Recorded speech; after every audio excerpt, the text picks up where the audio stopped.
لله رب العالمين والعاقبة للمتقين والصلاة والسلام على سيد الأنبياء والمرسلين. أما بعد فأعوذ بالله من الشيطان الرجيم. بسم الله الرحمن الرحيم. والعصر إن الإنسان لفي خسر إلا الذين آمنوا وعملوا الصالحات وتواصوا بالحق وتواصوا بالصبر. وقال الله تبارك وتعالى في القرآن المجيد: ربنا اغفر لنا ولإخواننا الذين سبقونا بالإيمان. آمنت بالله صدق الله العظيم وصدق رسوله النبي الأمين الكريم ونحن على ذلك لمن الشاهدين والشاكرين والحمد لله رب العالمين. آئیے انتہائی خلوص و محبت کے ساتھ محمد خدا کی جانب لو لگا کر ہم غلاموں کے غم گسار نائبی پروردگار لمبے لمبی حیثوں سے بھیک دینے والے آقا و رسول سید ابرار و اخیار جناب محمد رسول اللہ صلی اللہ تعالی علیہ وسلم کی بارگاہ میں جھوم کر ہدیے درود و سلام کی ڈالی محبت کی تھالی میں سجا کر پیش کریں اور پڑھے آواز بلند: اللهم صل على سيدنا شفيعنا حبيبنا مولانا محمد وعلى وسلم. صلوا عليه الصلاة والسلام عليك يا رسول الله صلى الله عليه وسلم. حضرات آج کی یہ محفل اصالی ثواب کی محفل ہے جسے ہم آپ 40واں کے نام سے موسوم کرتے ہیں. بحمدہ تعالی ہم آپ ایسی محفل میں آئے ہیں جہاں پر رحمت و انوار کی بارشیں ہوتی ہیں. میں نے قرآن مقدس کی تلاوت کی ہے، چھوٹی سی سورہ اور ایک چھوٹی سی آیت کا ٹکڑا. میں اسی کے حوالے سے کچھ گفتگو آپ کے بعضوں سماعتوں کے حوالے کروں گا. اللہ تبارک و تعالی قرآن مقدس میں ارشاد فرماتا ہے: والعصر، قسم ہے زمانے کی، ان الانسان لفی خسر، بے شک انسان گھاٹے میں ہے، خسارے میں ہے. الا الذین آمنوا، سوائے ان لوگوں کے جنہوں نے ایمان لایا، وعملوا الصالحات، اور نیک عمل کیے، نیک کام کیے، وتواصوا بالحق، اور حق کی تاکید کی، وتواصوا بالصبر، اور صبر کی تلقین کی. ایک پوری صورت ہے جسے آپ اکثر لوگ بچے سب کو یاد ہے، لیکن میں اس صورت کے حوالے سے آپ کو معلوماتی گفتگو، تفصیلی گفتگو سنانے کے زحمت گوارا کروں گا. مائک آپریٹر صاحب اگر ہیں تو تھوڑا سا کو کم کر دیں، کیونکہ میرا مقصد آپ کو میں اپنی بات کو پہنچانا ہے. میری بات آپ سمجھ سکیں اور آپ مجھے اچھی طرح سے سن سکیں، میرا مقصد صرف یہ ہے. اور یہ جو مائک ہے اس کا مقصد دور کے لوگوں کو سنانا، اگر وہ گھر میں بیٹھ کر سن رہے ہیں. یہ مقصد نہیں ہے کہ ایک بات پر دوسری بات تیسری بات کچھ سمجھ میں نہیں آتی ہے بات، بس آپ بھی بیٹھے میں بھی سنا رہا ہوں، بس جو پڑھ کے آیا سنا دیا. لہذا آپ کو میری بات سمجھ میں آنی چاہیے. اللہ نے کیا فرمایا آگے؟ اللہ تبارک و تعالی ارشاد فرماتا ہے: ربنا اغفر لنا، اے ہمارے رب ہماری بخشش فرما. ربنا اغفر لنا ولاخواننا الذین سبقونا، اور ان بھائیوں کی بخشش فرما جو ہم سے پہلے گزر چکے، بالایمان، ایمان کے ساتھ. کس کے ساتھ؟ ایمان کے ساتھ. اب دیکھیے میں نے ایک سورت کو سنایا ہے، اس میں اللہ فرمایا قسم ہے زمانہ محبوب کی. دونوں صورت میں مختصر انداز میں ایک صورت ایک آیت، دونوں کو سمجھا کر اس کا جو مقصد ہے، منشا ہے، کیا مطلب ہے، سمجھا کر رخصت ہو جاؤں گا. اگر سمجھانا چاہوں تو 1 گھنٹہ لگ سکتا ہے، لیکن میں اپنی تقریر کو مختصر کرنے کی کوشش کروں گا. آپ حضرات سے ریکویسٹ ہے، التجا ہے، گزارش ہے کہ آپ حضرات بغور اللہ تبارک و تعالی سورہ عصر اما پارے میں موجود ہے. سورت کو شروع کر رہا ہے کس سے؟ قسم سے شروع کر رہا ہے. والعصر یہاں پر واو قسمیہ ہے. علماء قابل اور معتبر بیٹھے ہیں، اہل اسٹیج بہت ہی معتبر ہیں. اللہ اکبر کبیرہ. واو یہاں پر قسم کا ہے اور اللہ تبارک و تعالی اس سورت کو قسم کے ذریعے سے شروع کر رہا ہے.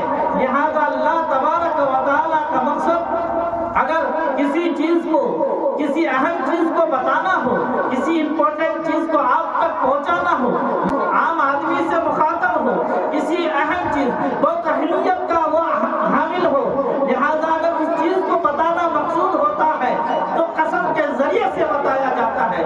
اسی لیے اس سورت کو اللہ تبارک و تعالیٰ نے قسم کے ذریعے سے شروع کیا.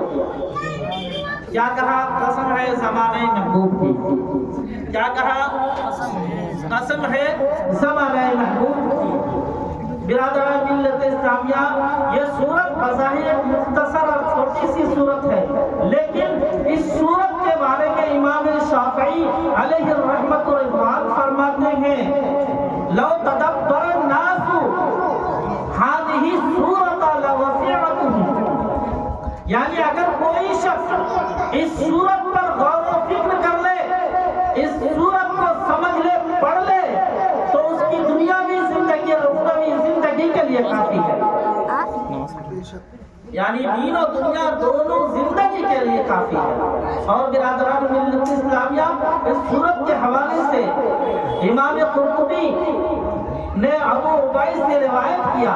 آپ فرماتے ہیں کہ مکی زندگی میں جب دو صحابہ آپس میں ملا کرتے تھے تو جدا ہونے سے قبل، جدا ہونے سے پہلے سورہ کوثر کی تلاوت کر لیا کرتے. سورہ کوثر کی تلاوت کر لیا کرتے تھے. برادران ملت اسلامیہ، والعصر کا معنی ہے قسم ہے زمانے کی.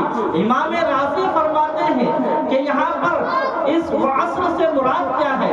اس عصر سے مراد ایک تو زمانے مطلقاً زمانہ مراد ہے، یعنی جب سے زمانہ پیدا ہوا ہے، جب سے زمانے کا وجود ہوا ہے، قیامت تک کا زمانہ، قیامت تک کا دور، پورا زمانہ مراد ہے. اور ایک مراد یہ بتاتے ہیں، مقصد تو یہ ہے کہ والعصر سے مراد نماز عصر ہے، یعنی قسم ہے عصر کی نماز کی.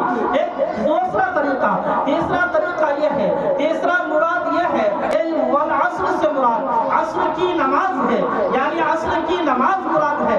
اور ایک یہ ہے کہ عصر کا وقت مراد ہے. برادران ملت اسلامیہ، آئیے امام راضی آگے فرماتے ہیں کہ یہاں پر تین معنی مراد نہیں ہے بلکہ چوتھا معنی مراد ہے. وہ معنی کیا ہے؟ برادران ملت اسلامیہ فرماتے ہیں کہ قسم ہے زمانے محبوب کی، یعنی عصر سے مراد پیارے مصطفیٰ صلی اللہ تعالی علیہ وسلم کا زمانہ مراد ہے. کیا مراد ہے؟ نبی کریم صلی اللہ علیہ وسلم کا زمانہ مراد ہے. یعنی اے محبوب، آپ جس زمانے میں ہیں، آپ جس وقت میں ہیں، وہی وقت کا قسم، اسی وقت کا قسم کھایا جا رہا ہے. کیوں؟ اگر تفصیلی میں جاؤں تو بہت ٹائم لگے گا. برادران ملت اسلامیہ، آئیے آگے چلتا ہوں. اللہ تبارک و تعالی قسم کے ذریعے سے سورت کو شروع کیا. اب آگے فرماتا ہے ان الانسان لفی خسر، بے شک انسان خسارے میں ہے. آپ کہیں گے مولانا، آپ کہہ رہے ہیں انسان گھاٹے میں ہے، خسارے میں ہے، یہ کیسی بات کر رہے ہیں؟ یہ کیسا کوشچن ہے؟ یہ کیسا سوال ہے؟ میں آپ کہیں کہ مولانا قرآن کہتا ہے بے شک انسان خسارے میں ہے، بے شک انسان گھاٹے میں ہے. لیکن آج سے قبل، آج سے 10 سال پہلے چلیں تو میں پکے کے گھر میں نہیں رہتا تھا بلکہ جھوپڑی کا گھر تھا. میرے پاس بائک نہیں تھی، ابھی بائک ہے. پہلے موٹر سائیکل نہیں تھی، پہلے 4 چکا نہیں تھا، ابھی 4 چکا ہے. پہلے فلائٹ کا سفر نہیں تھا، ابھی فلائٹ میں سفر کرتے ہیں. منٹوں میں ہم گھنٹوں میں ہم دوسرے دیش کا سفر کر لیتے ہیں. آپ کہیں کہ مولانا انسان کیسے گھاٹے میں ہے؟ انسان ترقی میں ہے. آپ کہیں گے مولانا آپ کہہ رہے ہیں گھاٹے